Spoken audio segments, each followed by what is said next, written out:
Welcome to Relic Runner, the deck building, dungeon crawling, treasure hunting mega game built in survival Minecraft on the IgnitorSMP Season 3 server. First, I just want to say this game was heavily inspired by Decked Out 2, built by Tango Tech on Hermitcraft. This was an amazing idea and hopefully I've done you proud. Thanks, Tango! I do, however, want to point out that this is not a clone of Decked Out 2. I've made significant changes to the gameplay and completely redesigned the redstone to make this game unique. Alright, let's talk about how to play. To start the game, you're going to need your deck, shulker box, and a key. Make sure the game is ready to play by checking the lights up top. When this light is on, the game is ready. Toss your key onto the stone slab and the door will open. Get in there quick because the door will close behind you in about 5 seconds. Once inside, set your spawn using the bed on the floor. I can't stress enough how important it is for you to set your spawn, so if you die in the dungeon, you'll respawn here. Remove all of your items and armor and store them in the chest to your left. You can't take anything past the iron door except for your shulker of cards. No food, no totems, nothing. You might want to have a quick bite before you step through the door, so get your hunger filled, grab your deck, and move forward. Step 1 is to set your difficulty. If you choose level 1, your compass will lead to a relic on level 1. If you choose level 4, your relic will be on level 4. To get to level 4 though, you'll need to pass through levels 1, 2, and 3 first, and then return through levels 3, 2, and 1, making the game much harder to escape. When the game opens, only level 1 will be available, but future levels will open in the following months. Level 1. Step 2 is to place your shulker box against the redstone lamp. The box will be broken, and you'll hear some crazy sounds. Step 3 is to jump on board the minecart to your right. Push the button and ride the minecart until you arrive in the dungeon. At the end of the minecart ride, you'll land safely in a pond. The big doors will open, and a compass will drop from the ceiling, leading you to your relic. Dungeon crawling. Your goal is simple. Enter the dungeon, follow the compass to retrieve your relic, maybe collect some treasure, and then get out alive. To retrieve your relic, follow the compass. The compass always points directly to the place where the relic is hidden. Once you locate the exact block, toss the compass onto the floor, and it'll be sucked up by the game. If you're in the right spot, you'll receive a relic in return. If not, your compass will be returned to you, and you'll have to keep looking. Now is your time to escape the dungeon, or stay and pillage for more treasure. There's definitely a strategy for how long you stay in the dungeon before and after collecting your relic, because once you do, the danger level will be increased by 3 points. To finish your run, make your way through the exit doors and down the drop chute. Toss your relic into the hole and ride the minecart back to the start of the game. You'll arrive back in the starter room where you can collect your things.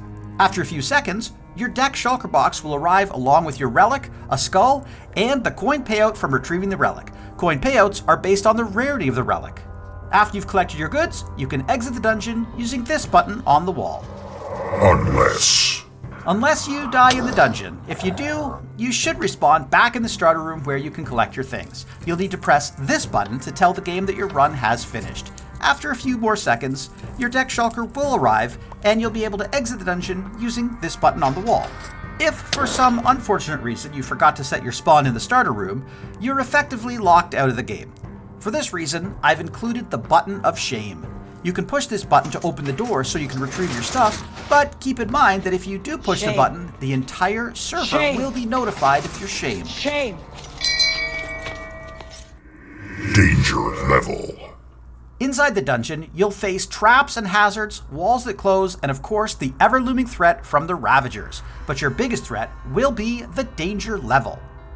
The current danger level is prominently displayed at the start of every level of the dungeon. The danger level starts at 0 and increases as you move through the dungeon.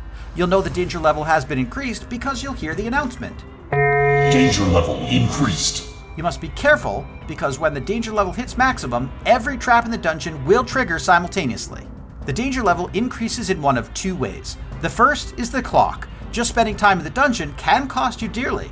Every 30 seconds, the clock will generate an alarm signal which, if not blocked, increases the danger level.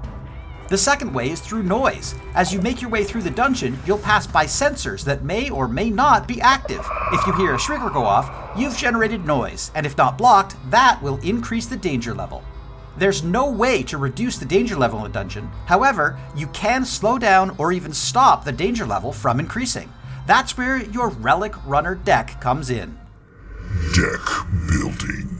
You'll start the game with a basic deck with only a few cards. Every time you successfully retrieve a relic and make it out of the dungeon, you'll receive a skull. These skulls can be redeemed for brand new cards. Cards are classified into 4 rarities: common with a gray border, uncommon with a yellow border, rare with a green border, and legendary with a blue border. Cards can produce various effects such as blocking noise, blocking the clock from producing an alarm, or causing treasure to drop in the dungeon. Some cards produce combinations of these effects, and some cards produce special bonuses like run speed or jump boost. Cards are randomly drawn by the system and played every 30 seconds while you're in the dungeon. When a card is played, you'll hear the name of the card read out loud. Silence spoils. Generally speaking, the more cards you have in your deck, the longer you'll be able to spend in the dungeon searching for your relic and collecting treasure. When building your deck, you'll want to watch out for these symbols on the cards. The cancelled speaker icon means that this card blocks the next noise that's generated. When noise is blocked, you'll hear this sound. Noise blocked. Without any noise block cards, you'll generate 1 danger level every time you set off a shrieker. The cancelled alarm clock icon means that this card blocks the next clock alarm that's generated. There's no custom sound for this one. If you don't have any alarm blocking cards, danger level will be increased every 30 seconds. The treasure chest icon means that this card provides 1 or more treasures in the treasure queue to be dropped somewhere in the dungeon. If you have treasures in the queue, treasure will be dropped every 30 seconds. When treasure is dropped, you'll hear this sound, and specific chests will also ding when they receive treasure. If you don't have any treasure cards, you won't receive any treasure at all. Watch out for the danger symbol on some cards. These cards usually provide a great benefit, but they'll also increase your danger level with no chance to block.